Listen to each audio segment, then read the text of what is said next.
उसे पहली नज़र देखने पर हैरानी होती थी। सुंदर स्त्री थी वह, लगभग 35 की उम्र थी और कमज़ोर शरीर था। वस्त्रों में ऐसी सफाई और सलीका कि राह चलता व्यक्ति देखकर सोचने से न रहता कि अच्छी भली है। कोई काम क्यों नहीं करती, मांग क्यों रही है। उस पुल पर अन्य भिखारिनों को पैसे दे जाते, पर उसे शायद ही कोई पैसा देता। वह सुबह से शाम तक वहाँ बैठी रहती। अगर कभी किसी व्यक्ति को पैसे देने का ख्याल आता भी तो वह झिझकता कि कहीं भिखारिन न हुई तो पैसे देने पर बुरा मान जाएगी। एक बार कोई व्यक्ति उसके सामने 10 पैसे का सिक्का डाल गया। स्त्री ने पहले तो उसकी ओर ध्यान न दिया, फिर जब उस पर नज़र पड़ी तो उसे उठाकर देर तक देखती रही। आखिर वह हंसने लगी और कुछ देर के बाद उसे दूर फेंक दिया। वह पागल थी। वह अकेली नहीं थी, साथ में उसकी 2.5 वर्ष की बेटी थी, बिल्कुल उसी जैसे, नयन नक्शों वाली। उसने सुंदर फ्रॉक पहना था। रोज उसका फ्रॉक बदलता हुआ होता। उसके बाल संवारे हुए होते और चोटी में फूल लगा होता। उसकी माँ की तरह ही वह भी बहुत अकेली दिखाई देती। उसके चेहरे पर अजीब सी गंभीरता थी। वह माँ के पास चुपचाप बैठी रहती या पुल के जंगलों को पकड़े नीचे आ जा रही ट्रेन को देखती रहती। वह स्त्री कुछ पहले एक गांव में रहती थी। उन दिनों वह पागल नहीं थी। उसी गांव में वह सहेलियों के साथ बचपन में खेली, जवान हुई और ब्याही गई। ब्याह के बाद भी 2 वर्ष बहुत सुखपूर्ण बीते। यद्यपि घर में कलह कलेश था, सास और नंदों को कड़वी बातें भी थी, पर खुशियाँ भी थी। एक बहुत बड़ी खुशी की आशा में वह दिन गिन रही थी।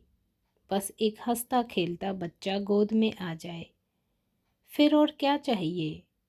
पर वह आशा लटकती ही गई। 2 वर्ष और बीत गए। बहुतेरे यत्न करने पर भी उसकी कोख हरी न हुई तो उसे अंधकार दिखाई देने लगा। घर का वातावरण बदलने लगा। पति के रवैये में परिवर्तन आने लगा। उन्हीं दिनों घर में अचानक 2 मौतें हुई तो कहा गया कि मृतकों पर उसी की मनहूस छाया पड़ी थी। फिर अगले महीने गांव में 3 मौतें हुई तो उन व्यक्तियों का पर भी उसी को मनहूस छाया बताया गया। तब स्त्रियां उसकी छाया से बचकर रहने लगी। यह केस जंजाल था जिसमें वह फंस गई थी। फिर तो वह जैसे हमेशा के लिए उस जंजाल में फंस गई जब उसका पति दूसरी शादी करके उसकी सौत ले आया। बहुत तीखे स्वभाव की स्त्री थी वह, चालाक और मक्कार। उसे घर वीरान लगने लगा। एक भयानक जंगल जिसमें उसे डरावनी आवाज़ें सुनाई देती। वे आवाज़ें रात के समय और भी डरावनी बन जाती। वह चीखती हुई नींद में से उठ बैठती, कांपते हुए हाथों से दिया जलाती और भौचक्की सी बनी सोचने लगती कि वह जंगल कहाँ गया और जानवरों की वे भयानक आवाज़ें कहाँ गई जो अभी अभी सुनाई दे रही थी। कुछ देर के बाद वह दिया बुझाकर सो जाती तो फिर वही जंगल दिखती, वही चीखें सुनती और अंत में स्वयं भी चीखें मारने लगती। एक रात वह इसी प्रकार चीखती हुई उठी और घर से निकल गई। लोगों ने कहा उसे भूत पकड़ लिया है। वह आसपास के गांव में घूमने लगी। एक बार एक स्त्री को उसमें देवी दर्शन हुए। उसने उसके सामने धूप जलाई और उसे खीर पूड़ियाँ खिलाई। तब कुछ और स्त्रियों को भी उसमें देवी दिखाई देने लगी। फिर तो आसपास के गांव में मशहूर हो गया कि उसमें देवी माता ने अवतार धारण किया। अब उसकी चीखें बंद हो गई थी। वह हल्का हल्का मुस्कुराती रहती। अब उसे न खाने पीने की कमी थी, न पहनने की कमी थी। वह जिस गांव में भी जाती उसका आदर सत्कार होता। फिर उसके बारे में मशहूर हो गया कि जिस पर भी उसकी कृपा दृष्टि हो जाए वह दूध पूत जो भी चाहे पा सकता है। वह एक नई दुनिया में जीने लगी थी, जो बच्चों की दुनिया थी। अपनी कल्पना में वह उन बच्चों से बातें करती, उन्हें खिलाती और लोरियां गाकर सुलाती। लोग सोचते वह फरिश्तों से बातें किया करती है।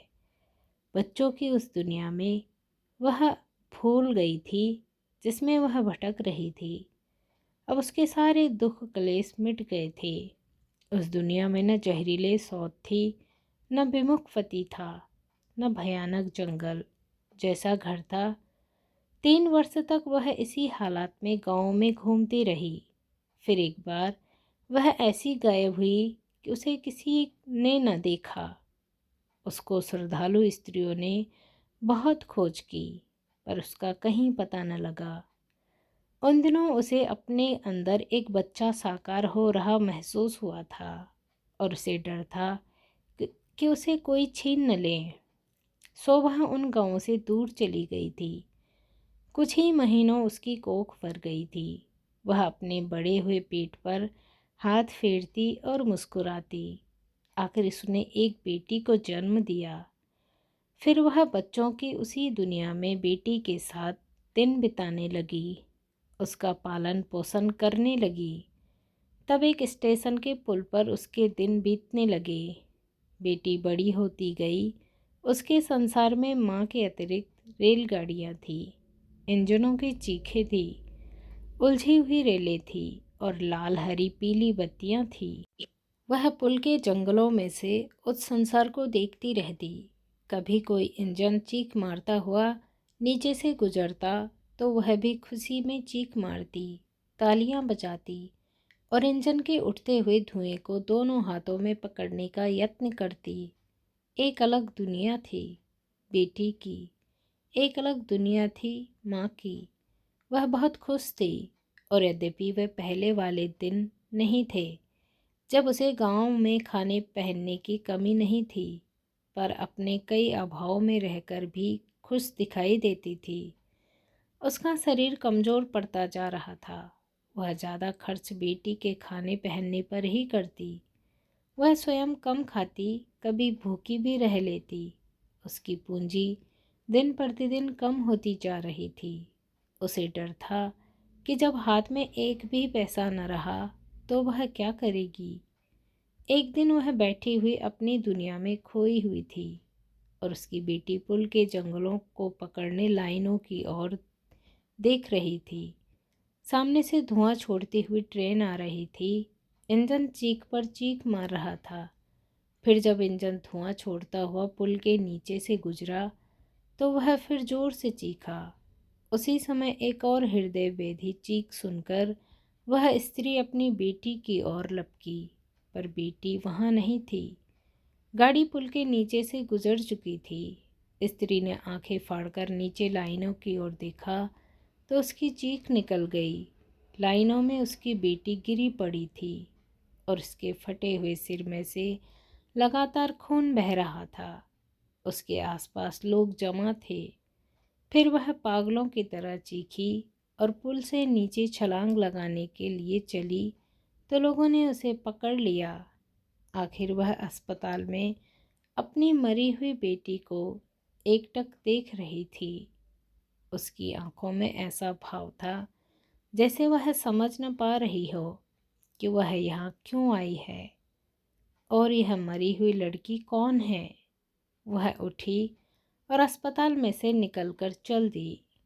लोग हैरान थे कि वह बेटी को छोड़कर ऐसे चली गई थी जैसे उससे कोई संबंध ही नहीं था।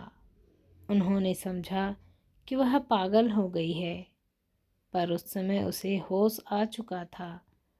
वह जब पुल पर जोर से चीखी थी तभी उसे होश आ गया था, और वह पागल नहीं रही थी। अब वह अपने पति के घर जा रही थी और सोच रही थी कि पता नहीं मैं घर से क्या चीज़ लेने निकली थी। काफ़ी देर हो गई है, अब वापस चलना चाहिए। उसके कदम और तेज हो गए। वह अब पूरी तरह से ठीक हो गई थी।